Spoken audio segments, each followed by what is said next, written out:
Assalamualaikum warahmatullahi wabarakatuh. Bismillahirrahmanirrahim. Alhamdulillahi rabbil alamin. Wassalatu wassalamu ala ashrafil anbiya'i wal mursalin. Sayyidina wa maulana Muhammadin wa ala alihi wa sahbihi ajma'in. Amma ba'du, fala haula wala quwata illa billahil aliyyil azim.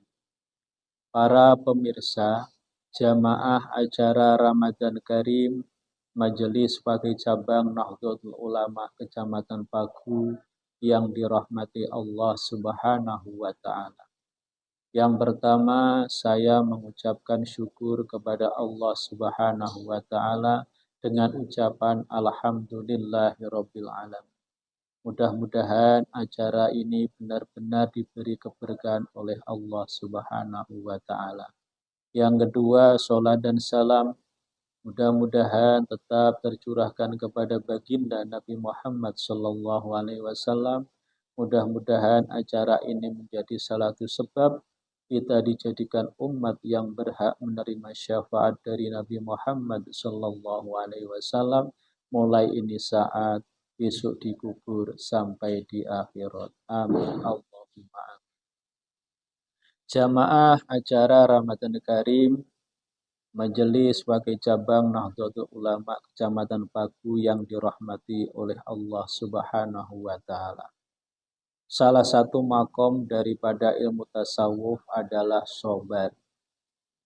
Sabar adalah sesuatu yang mana mudah diucapkan tapi sulit dilaksanakan. Di sini dalam secara syar'i, sabar adalah menahan diri dari dorongan hawa nafsu, yaitu keinginan yang tidak baik. As-sabru salah satu. Sabar itu ada 3 macam. Yang pertama, as-sabru alal musibah, yaitu menahan diri, yaitu sabar kepada sesuatu yang sudah ditimpakan oleh Allah Subhanahu wa Ta'ala kepada dia. Manakala dia mendapatkan musibah, dia kembalikan kepada Allah dengan ucapan inna lillahi wa inna ilaihi raji'un. Dia sadar bahwa semuanya itu pasti ada hikmah daripada suatu cobaan, suatu musibah yang dikirimkan oleh Allah Subhanahu wa Ta'ala. Yang kedua adalah sabru ala ta'at. Sabar di dalam melaksanakan ketaatan kepada Allah Subhanahu wa Ta'ala. Seorang yang beriman, seorang muslim apabila menjalankan ketaatan kepada Allah pasti menghadapi cobaan dan godaan. Dan dia tetap bersemangat bahwa segala itu adalah merupakan suatu bukti bahwa hidup adalah perlu khidmat, perlu taat kepada Allah Subhanahu wa Ta'ala, yaitu adanya rasa mahabbah atau cinta kepada Allah Subhanahu wa Ta'ala. Dia sadar dengan ketaatannya bahwa taat itu adalah kewajiban seorang hamba kepada Sang Khalik, yaitu Sang Khalik adalah Allah Subhanahu wa Ta'ala yang menciptakan dirinya. Yang ketiga adalah as-sabru alal maksiat, yaitu sabar menahan diri dari larangan-larangan Allah Subhanahu wa Ta'ala. Dalam hidup pasti ada sebuah coba dan godaan. Kita sering diperlihatkan larangan-larangan Allah Subhanahu wa Ta'ala. Manakala larangan-larangan Allah Subhanahu wa Ta'ala kita lihat, pasti nafsu kita itu adalah yang senang. Maka suatu neraka itu pasti dikelilingi oleh sesuatu yang menyenangkan hawa nafsu. Ketika kita menghadapi maka ingatlah ini adalah sebuah larangan dari Allah Subhanahu wa taala. Kita jauhi, kita menahan diri dari perilaku maksiat yang tidak diridhoi oleh Allah, bahkan dilaknat oleh Allah Subhanahu wa taala.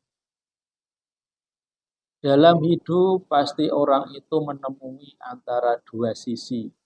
Yang pertama, dia diberi kecukupan oleh Allah Subhanahu wa taala, dalam bahasanya adalah al-ghani, orang yang cukup.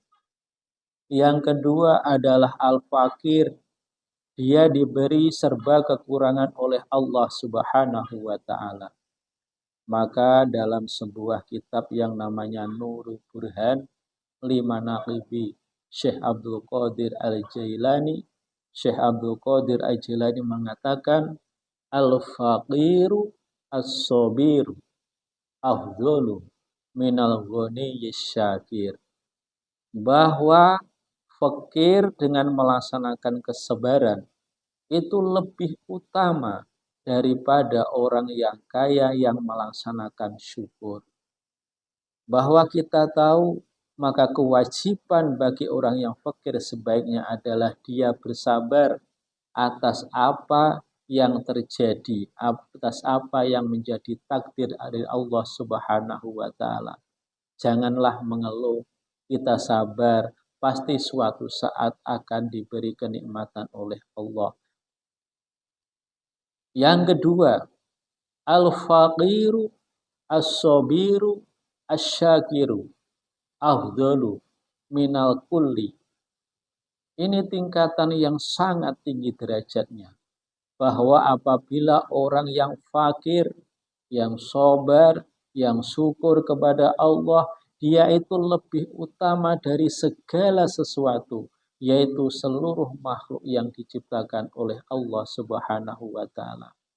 Maka pesan saya, apabila dalam kehidupan yang mungkin kita diberikan kecukupan, marilah kita bersyukur kepada Allah Subhanahu wa taala. Apabila kita diberi kekurangan, kefakiran, marilah kita bersabar atas kehendak takdir apa yang menimpa kita. Dengan melakukan keduanya itu, kalau kita kaya, bersyukurlah. Kalau kita fakir, maka bersabarlah. Insya Allah akan mendapat ridho dari Allah Subhanahu wa taala. Mudah-mudahan yang saya sampaikan mendapat barokah manfaat dari Allah Subhanahu wa taala. Terima kasih atas segala perhatian. Mohon maaf atas segala kekurangan. Akhirul kalam, ihdinas siratal mustaqim. Wallahul muwaffiq ila aqwamit thoriq. Wassalamualaikum warahmatullahi wabarakatuh.